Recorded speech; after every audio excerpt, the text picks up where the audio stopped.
La propuesta de trabajo, en este caso, es Michel Foucault, que tiene en particular que hasta acá por lo general hemos trabajado con sociólogos o con sujetos que se han interesado por la sociología.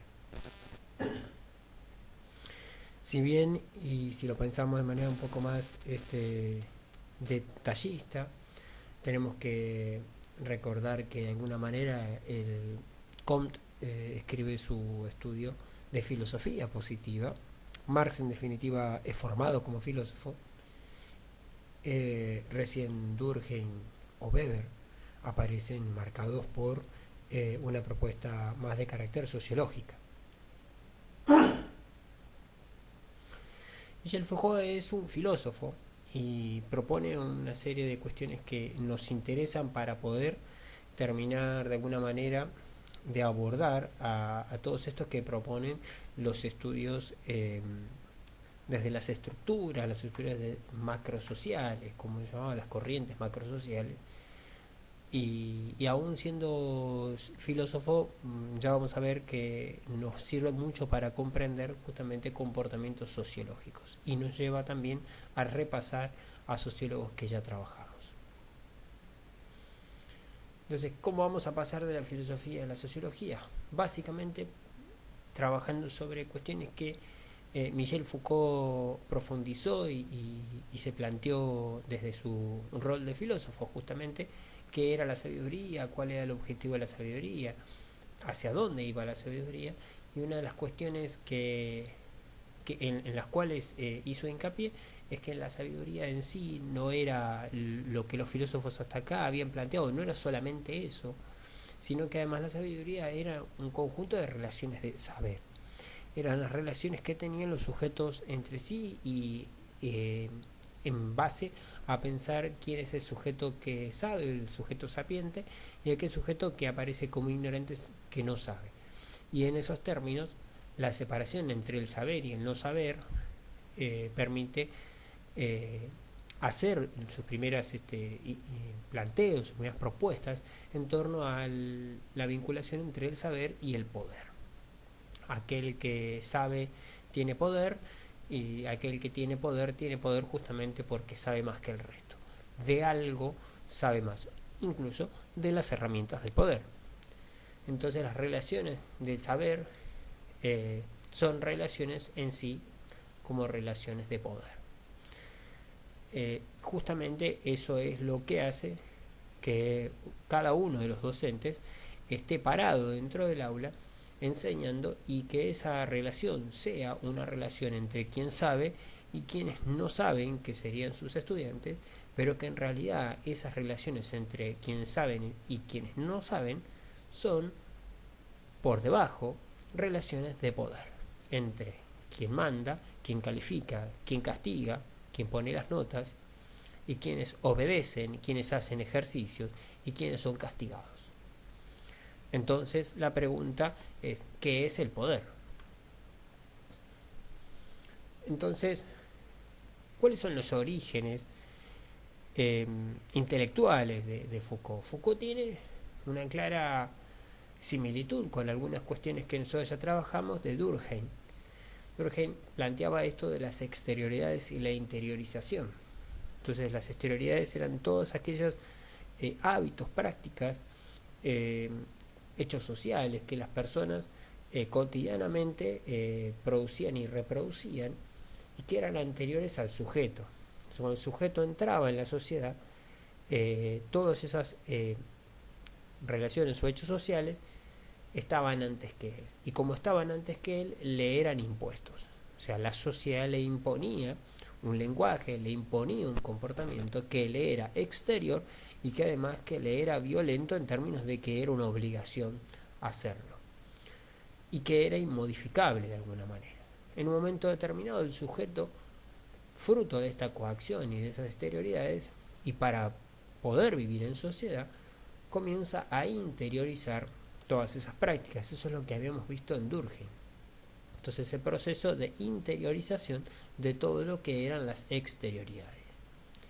Y un concepto que también de alguna manera está oculto dentro de la propuesta de Michel Foucault es lo que está en la filosofía de Antonio Gramsci, ese marxista que nos propone la hegemonía cultural. Esa hegemonía cultural consistía, en pocas palabras, para no complejizarlo más, partir de la idea de que hay una diferencia entre dominación y hegemonía. La dominación estaba más que nada asociada, según Gramsci, a la coerción física, al obligar físicamente a alguien a hacer algo. En cambio, la hegemonía lograba la misma obediencia, pero esa obediencia estaba asociada al consenso, a que de alguna manera el dominado estaba en alguna parte, había sido persuadido o estaba de acuerdo con lo que tenía que hacer. Entonces una clase dominante imponía al resto de la sociedad dominada una forma de ser, una forma de estar, de comportarse, y esa imposición en un momento determinado se naturaliza y se constituye en lo que se conoce como una hegemonía cultural, imponiéndole saberes, costumbres, hábitos, prácticas, maneras de hacer. En ambos casos, tanto en Durkheim como en Gramsci, sería un buen ejemplo para comprender la estructura del lenguaje.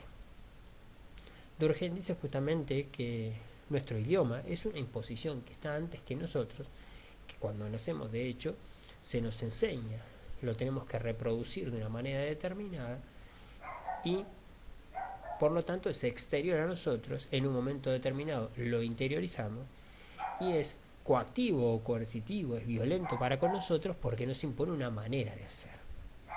En algún momento esto yo lo reducía con un gran ejemplo, que son las malas palabras. O sea, cuando al bebé, al nene se le enseña, a la nena, lo que se conocen como malas palabras o improperios, el nene dice las palabras incorrectas, o sea, puto, concha, pito, sin saber realmente el valor de lo que está diciendo. Todavía esas palabras son exteriores a él. Se le imponen socialmente y las reproduce. Genera la gracia y todos se ríen. En un momento determinado, ese mismo niño o niña crece y cuando crece dice esa misma palabra y el contexto ha cambiado y las personas le dicen que no es correcto. Y obviamente recibe una penalidad, un reto, un castigo por haber dicho algo que era impropio. Eso muestra justamente la imposición o lo impositivo que es justamente el lenguaje.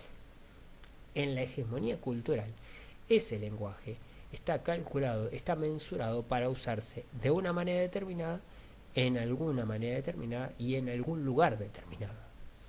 De esa manera yo puedo manejarme con un lenguaje entre quienes son iguales a mí y debo manejarme en un lenguaje completamente distinto entre quienes no son iguales a mí. De esa manera se impone esa hegemonía cultural donde existen como dos versiones del lenguaje, un lenguaje entre dominados y un lenguaje entre dominador y dominado. Pero sigamos avanzando para poder comprender a Foucault. Entonces, en busca de comprender esas sociedades, en los conceptos de otro pensador francés de la época, que es Deleuze plantea que existieron sociedades disciplinares, como la sociedad de la Edad Media, y sociedades de control, como son las sociedades capitalistas. A estas sociedades capitalistas Foucault le llama sociedades de normalización, en la cual existen o se buscan la construcción, ¿sí?, la producción de cuerpos dóciles.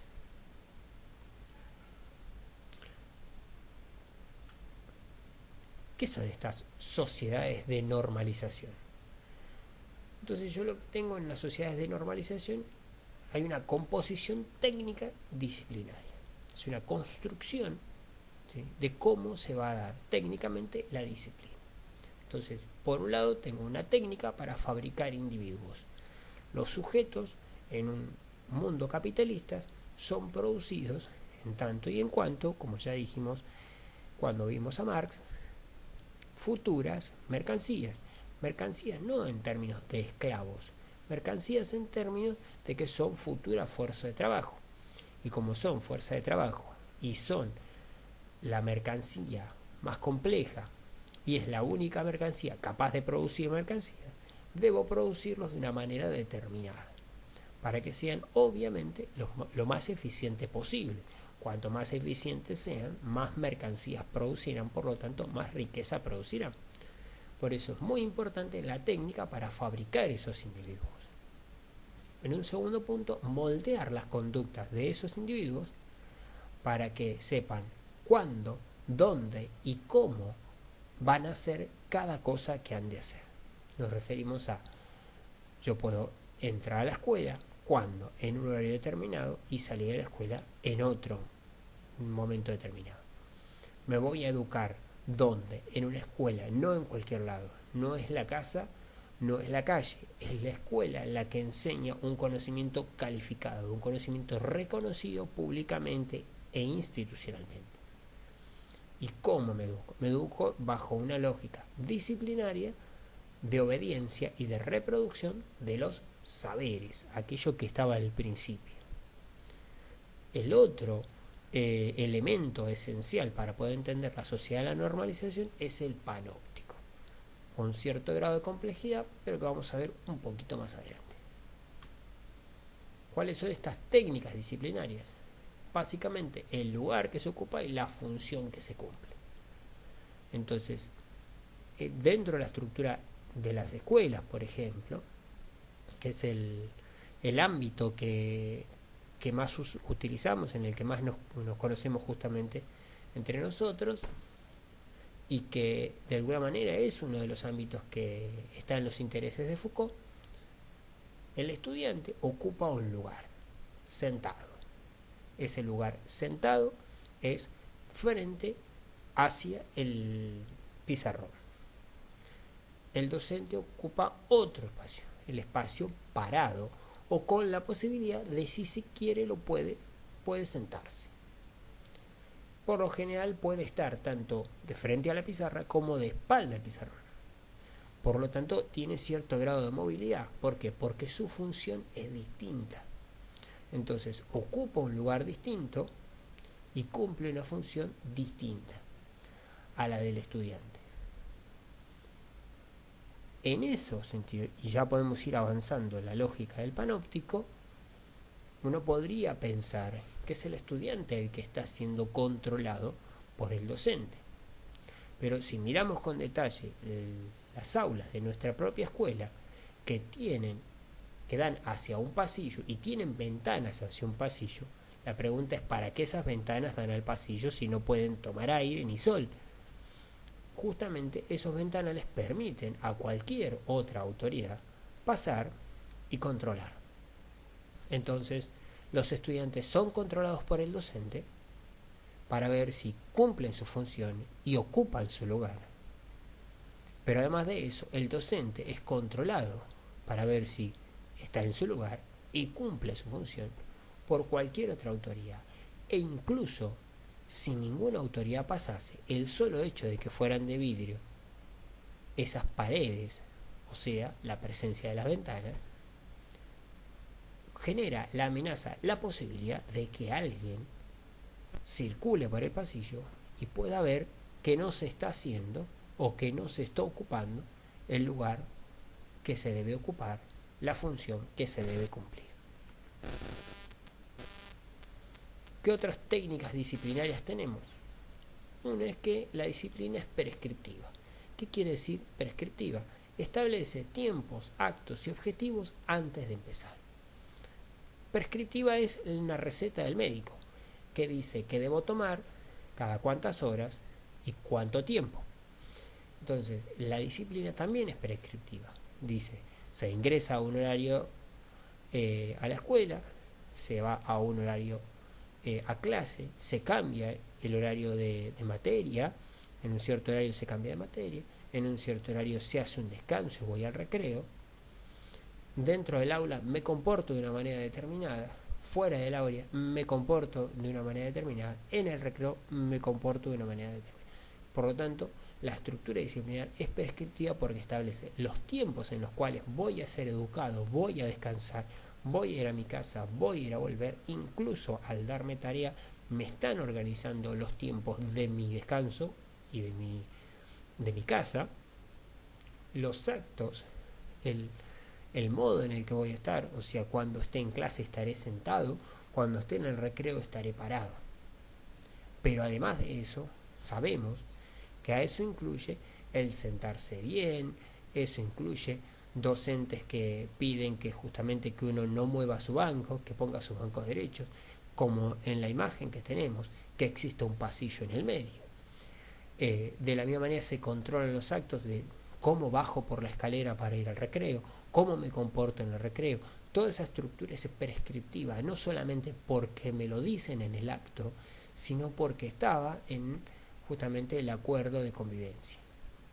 Los objetivos es que obviamente hay una tarea para cumplir en una materia, que si cumplo esa materia me califican, me colocan en un lugar determinado o en una instancia determinada dentro del sistema educativo. La misma manera para aquellos que se portan bien o que se portan mal, entre muchas comillas. Ese es el modelo prescriptivo. Si hago todo lo correcto, egresaré de la escuela, terminaré la primaria. Si hago todo lo correcto, terminaré la secundaria. Si hago todo lo correcto como prescriptivamente está, habré obtenido un título de una educación superior. Entonces, el ejercicio implica esto de cumplir los niveles para avanzar. Yo doy una tarea, el haber hecho bien esas tareas implica poder pasar a las siguientes. Y así sucesivamente.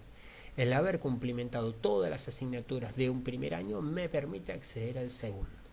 Esa estructura disciplinar castiga a quienes no lo hacen y por lo tanto repiten. Entonces deben otra vez cumplir los tiempos, actos y objetivos del nivel correspondiente para poder pasar al nivel siguiente. Eso significa, y de alguna manera estamos explicando, esta cuestión táctica de la disciplina, que no solamente se reduce a cada uno de estos pasos que hemos ido trabajando hasta acá, sino que la cuestión táctica es la combinación de todo. No se está dando en un momento la actividad y en otro momento se están organizando los tiempos.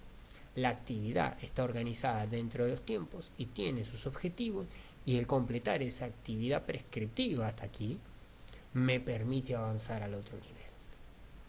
Mientras nuestros cuerpos están siendo controlados. Por lo tanto, en esos términos, la técnica disciplinaria es abarcativa. Es una combinación de todos los puntos anteriores.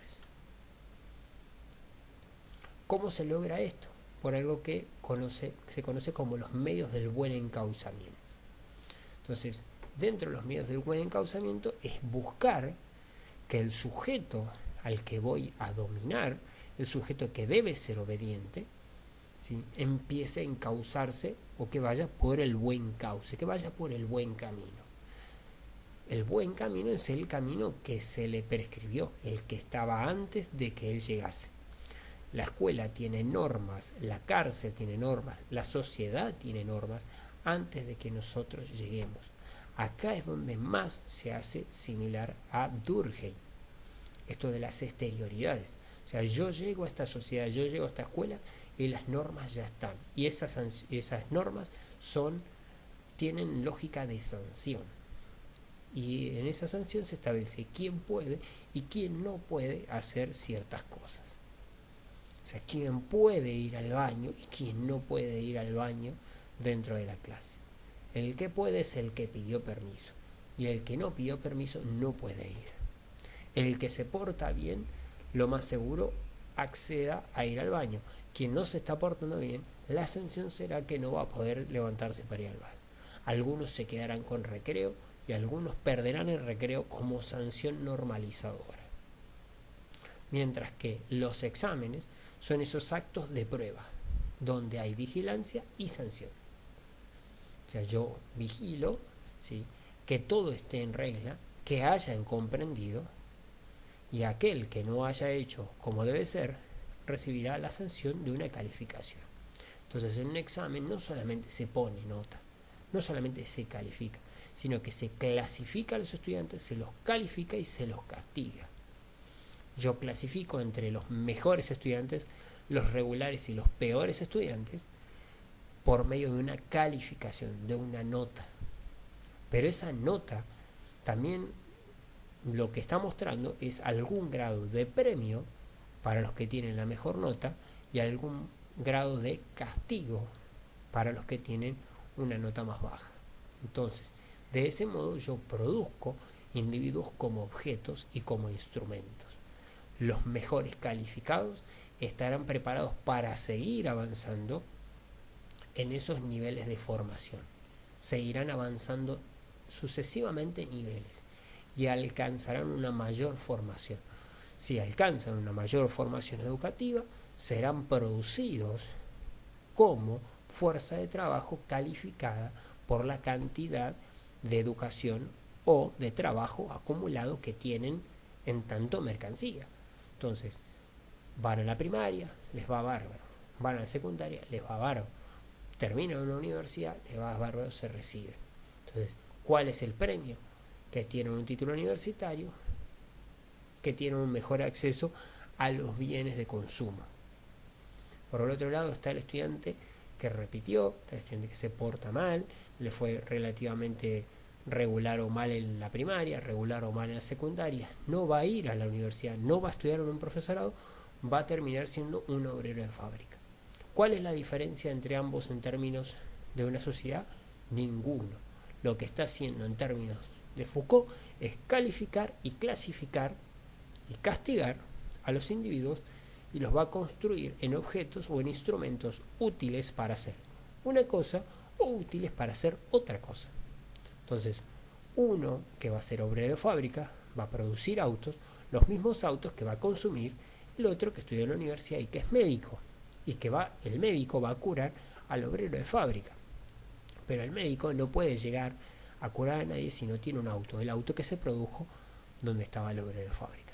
Pero para todo eso, el sistema produjo diferentes estrategias de dominación, de control de esos sujetos, que son las normas. Una sociedad normalizadora que va haciendo que los sujetos vayan corrigiendo sus comportamientos sucesivamente para poder clasificarlos en diferentes futuros trabajadores. Trabajadores dedicados a la educación, trabajadores dedicados a la universidad, trabajadores dedicados a la fábrica, trabajadores dedicados a la construcción. Ni mejor ni peor, solamente clasificados con diferentes categorías en una estructura. La estructura que considera mejor y peor ya no sería una lógica de clasificación, sino de castigo. Yo premio con mayor acceso a los bienes a aquel que estudió más. Yo castigo con menos acceso, con mayor pobreza, a aquellos que no hicieron todo lo que debían hacer dentro de las estructuras de las normas. Por lo tanto, produjo como sociedad objetos, o sea, esas personas son como objetos, ¿sí? Es una sociedad capitalista que produce tanto autos, computadoras, celulares como personas. Y entonces esas personas que fueron producidas dentro de este sistema de encauzamiento, lo que van a hacer son futuros instrumentos que producen instrumentos. Personas que van a una fábrica y que producen autos. ¿Y por qué sabe respetar esa persona en la fábrica? Los horarios, los tiempos de llegada, los tiempos de salida, los tiempos de comida. Porque eso se fue enseñando durante todo el proceso educativo. La última de todas estas es justamente reconocer que existe una disciplina jerárquica y que la vigilancia es múltiple. Esas vigilancias múltiples que ven sin ser vistos no solamente radica como en la imagen, en una torre y una serie de celdas de carceleros en las cuales la torre puede ver a todos, pero todos no pueden ver al sujeto que está dentro de la torre. Esta es la teoría del panóptico, ¿sí? Donde en ese panóptico, esa torre que es central, el vigilante puede ver a todos a la vez y todos ellos no pueden ver al vigilante porque el vigilante está de alguna manera escondido. Incluso en un momento, como no pueden ver al vigilante, ni siquiera saben si el vigilante está ahí y si los está vigilando. Entonces, acá es donde entra en un nuevo nivel de análisis el control de Foucault, porque si ni siquiera hace falta que esté el vigilante en esa torre, significa que en un momento determinado nosotros nos vigilamos a nosotros mismos. Eso se parece bastante a Durkheim ahora. ¿Por qué? Porque lo que era externo, que era la vigilancia, ahora se hace interna. Y yo mismo me vigilo a mí mismo por miedo a que el vigilante me rete cuando me vea no haciendo lo que debo. Y esto puede funcionar dentro de nuestras aulas de escuela cuando me encuentro, ¿sí?, que no solamente es el docente el que reta al estudiante que no hace lo correcto, sino cuando los propios compañeros le marcan al docente que un compañero no está haciendo lo correcto. Por lo tanto, la vigilancia deja de ser solamente del docente a los estudiantes, sino también que pasa a ser de los estudiantes a los estudiantes. Pero además de eso, como bien dijimos, en nuestra aula las paredes son de vidrio. Por lo tanto, no solamente ellos creen verse entre sí o que el docente los está viendo, sino que siempre existe la posibilidad por la ventana de vidrio de que alguien los esté observando. El último concepto, que no está en lo que vamos a trabajar en la bibliografía, pero que es válido para la situación en la que nos encontramos, es la biopolítica. La biopolítica es el control biológico de la población. Está vinculado, según Foucault, a la aparición a principios del siglo XX, fines del siglo XIX, o sea, 1890, 1880, 1900, a la aparición de la demografía, o sea, a la cuenta de la cantidad de población que hay, de la característica de esa población, cuántos son hombres, cuántos son mujeres, cuántos nacieron en el país, cuántos nacieron en otro país, cuántos todavía son inmigrantes y no se han nacionalizado, cuántos de los que llegaron de otros países son hombres, cuántos de los que llegaron de otros países son mujeres, cuántos nacieron, cuántos murieron.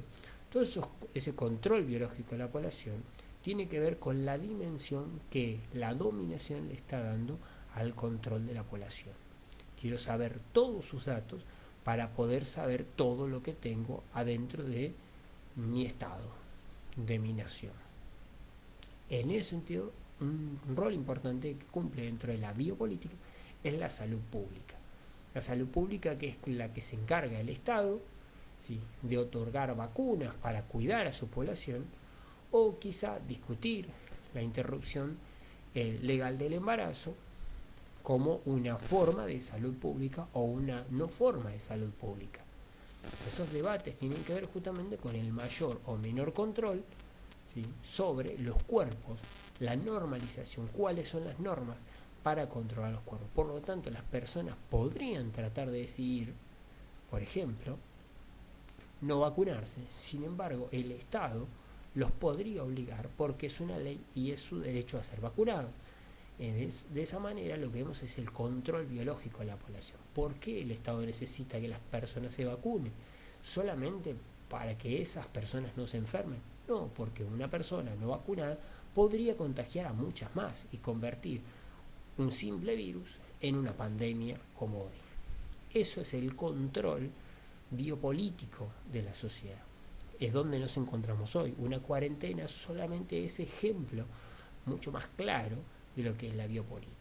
Entonces, el poder, de esa manera, es un poder que circula. Y ese poder no es necesariamente del Estado para con la sociedad, del docente para con el estudiante, sino que el poder circula en los términos de que el docente puede mandar al estudiante, el estudiante puede obedecer, pero también el estudiante puede salir de ese lugar de la escuela y mandar a su hermanito, o dentro de un equipo de fútbol ser el capitán. Entonces el poder circula, y el sujeto que en un lugar puede ser tener el lugar de tener que obedecer, en otro lugar va a tener el lugar de mando. De esa manera el poder no es solamente perteneciente, exclusivo de una clase, sino que es un poder que puede circular dependiendo del espacio en el que me encuentre. Justamente ¿por qué? Porque es el saber, de alguna manera, el que va a determinar ese poder. Entonces, el docente manda dentro del aula porque se supone que sabe más, El director sabe más que el docente, pero el estudiante cuando sale y ayuda a unos compañeros a hacer una tarea, el que manda dentro de esa estructura de compañeros es el que más sabe, o el que se supone que sabe más. El capitán del equipo de fútbol por lo general es que se supone el que sabe mejor jugar al fútbol. Entonces el poder circula y está de alguna manera condicionado por las relaciones de sabiduría, de saber. Pero ese poder es un poder productivo. ¿Por qué es un poder productivo? Porque es un poder que busca siempre una mejor y más efectiva producción de lo que esté haciendo. Entonces, ¿por qué el que mejor sabe jugar al fútbol es el capitán? Porque de esa manera nos acercamos más a la búsqueda de la victoria de nuestro equipo en un partido de fútbol. De esa manera, el saber está vinculado al poder de manera productiva, pero además de eso, de manera dinámica. Va y viene en todo momento. Ahora solo nos queda sentarnos a leer.